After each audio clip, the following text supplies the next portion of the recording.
So ರಾಜಧಾನಿಯ ರಣಮಳೆ doctor Vishnuvardhan ಅವರ ಕಟೌಟ್ನು ಕೂಡ ಬಿಟ್ಟಿದೆ. ಅಕಾಲಿಕ ಮಳೆಗೆ ಭಾರೀ ಅವಾಂತರವೇ ಸೃಷ್ಟಿಯಾಗಿದೆ.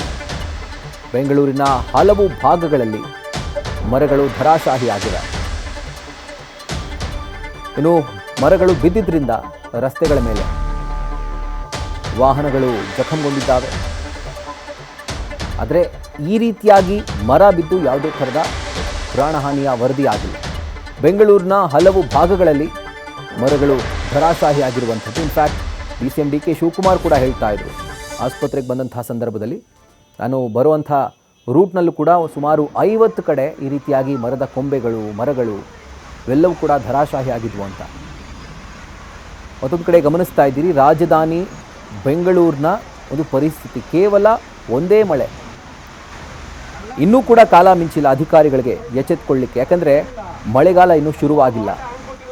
ಮಳೆಯ ಒಂದು ಸಣ್ಣ ಟ್ರೈಲರ್ಗೆ ರಾಜಧಾನಿ ಈ ರೀತಿಯಾಗಿ ನಲುಗು ಹೋಗಿದೆ ಅಂತಂದರೆ ಮಳೆಗಾಲದಲ್ಲಿ ಪರಿಸ್ಥಿತಿ ಯಾವ ಥರ ಇರುತ್ತೆ ಜಸ್ಟ್ ಇಮ್ಯಾಜಿನ್ ಮಾಡ್ಕೊಳ್ಳಿ. ಇದು ಅಧಿಕಾರಿಗಳಿಗೆ ಒಂದು ಎಚ್ಚರಿಕೆಯ ಕರೆಗಂಟೆ. ಈಗ ನೀವು ಯಾವುದೇ ಥರದ ಕ್ರಮಗಳನ್ನು ಕೈಗೊಂಡಿಲ್ಲ ಅಂತಂದರೆ ಇನ್ನು ಮುಂದೆ ಭಾರಿ ದೊಡ್ಡ ಕಷ್ಟವನ್ನು ಅನುಭವಿಸಬೇಕಾಗುತ್ತೆ. ಮತ್ತೊಂದು ಕಡೆಯಲ್ಲಿ JC ರಸ್ತೆಯ ಮುಂಭಾಗದಲ್ಲೇ ಒಂದು ಬೃಹತ್ ಮರ ಧರಾಶಾಹಿಯಾಗಿತ್ತು. ಈ ರೀತಿಯಾಗಿ ಕೇವಲ ಒಂದೆರಡು ಭಾಗ ಅಷ್ಟೇ ಅಲ್ಲ, ಎಲ್ಲೆಲ್ಲಿ ಹೆಚ್ಚಾಗಿ ಮರಗಳಿರ್ತಾವೋ, ಎಸ್ಪೆಷಲಿ ಬಸವನಗುಡಿ, ಜಯನಗರ, ಮಲ್ಲೇಶ್ವರ ಈ ಭಾಗದಲ್ಲಿ ಅಟ್ಲೀಸ್ಟ್ ಸಣ್ಣ ಪ್ರಮಾಣದಲ್ಲಿ ಈ ಮರಗಳಿಂದ ತೊಂದರೆ ಅಂತೂ ಉಂಟಾಗಿರುತ್ತೆ. ಸೊ ಬೆಂಗಳೂರಿನ ಅನೇಕ ಕಡೆಗಳಲ್ಲಿ ಈಗ ನೀವು ಗಮನಿಸ್ತಾ ಇದ್ದೀರಿ, ನವರಂಗ್ನ ಒಂದು ಚಿತ್ರಣ ಇದು. ಅಲ್ಲೂ ಕೂಡ ಇದೇ ಥರದ ಒಂದು ಪರಿಸ್ಥಿತಿ. ಭಾರೀ ಗಾಳಿ ಮಳೆಗೆ ಟ್ರಾಫಿಕ್ ಜಾಮ್ ಒಂದು ಕಡೆ, ಭಾರೀ ಮಳೆಯಿಂದ ರೋಡ್ ಮೇಲೆ ನೀರು ನಿಂತ್ಕೊಂಡಿದೆ, ಓಡಾಡೋಕ್ಕಾಗ್ತಾ ಇಲ್ಲ.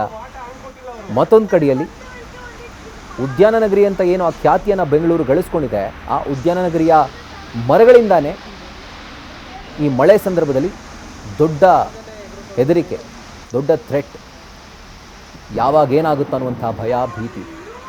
ಸೊ ಬೆಂಗಳೂರಿನ ಅನೇಕ ಕಡೆಗಳಲ್ಲಿ ಇವತ್ತು ಮರಗಳು, ಮರದ ಕೊಂಬೆಗಳು ಧರೆಗುರುಳಿ ಅನೇಕ ಅವಾಂತರಗಳನ್ನು ಸೃಷ್ಟಿ ಮಾಡಿತು. ಒಂದು ಕಡೆ ಟ್ರಾಫಿಕ್ ಜಾಮ್ ಅನ್ನುವಂಥ ಸಮಸ್ಯೆಯನ್ನು ಉಂಟು ಮಾಡಿದ್ರೆ, ಮತ್ತೊಂದು ಕಡೆಯಲ್ಲಿ ವಾಹನಗಳಿಗೆ ಹಾನಿ ಮಾಡಿದೆ. ಅನೇಕ ವಾಹನಗಳು ಜಖಂಗೊಂಡಿದ್ದಾವೆ. ಅದು ಒಂದೊಂದೇ ವಿಜುವಲ್ಸನ್ನು ನಿಮಗೆ ತೋರಿಸ್ತಾ ಹೋಗ್ತಾ ಇದ್ದೀವಿ. ರಾಜಧಾನಿ ಬೆಂಗಳೂರಿನ ಪರಿಸ್ಥಿತಿ ಇದು. ಇವತ್ತು ಕೇವಲ ಭಾರೀ ಗಾಳಿ ಮಳೆ ಅಷ್ಟೇ ಅಲ್ಲ, ಆಲಿಕಲ್ಲು ಸಹಿತ ಮಳೆ ಆಗಿರುವಂಥದ್ದು. ಒಂದು ಕಡೆ ಜನರು ಬಿಸಿಲ ಬೇಗೆಯಿಂದ ಏನು ಬೆಂದು ಹೋಗಿದ್ರು, ಹಬ್ಬ ಅಂತೂ ಮಳೆ ಬಂತಲ್ಲ ಅನ್ನುವಂಥ ನಿರಳತೆಯಲ್ಲಿ ಇರೋ ಥರ ಇಲ್ಲ. ಯಾಕೆ ಅಂತಂದರೆ ಈ ಮಳೆ ಸೃಷ್ಟಿ ಮಾಡಿರುವಂಥ ಅವಾಂತರಗಳು ಆ ರೀತಿಯಾಗಿತ್ತು. ಸೊ GBA ಅಧಿಕಾರಿಗಳು ಕಣ್ತೆರೆದು ನೋಡೋದಕ್ಕೆ ಇನ್ನೂ ಕೂಡ ಟೈಮ್ ಇದೆ.